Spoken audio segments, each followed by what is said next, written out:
ये head office है बहरिया का।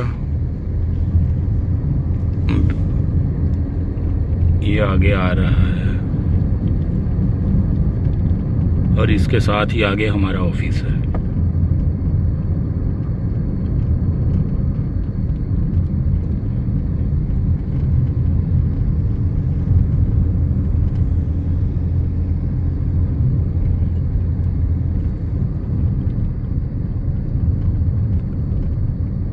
अभी हम आपको अपने ऑफिस की तरफ लेकर जा रहे हैं और उसके साथ ही एक बहुत ही खूबसूरत पॉइंट है, वो हम आपको विज़िट कराते हैं।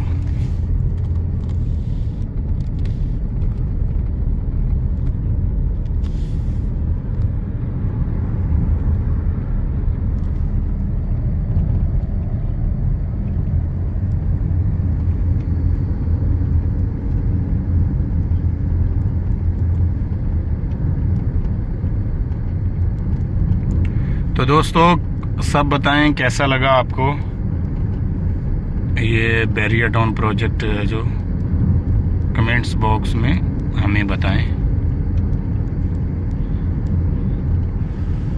कि कैसा लगा।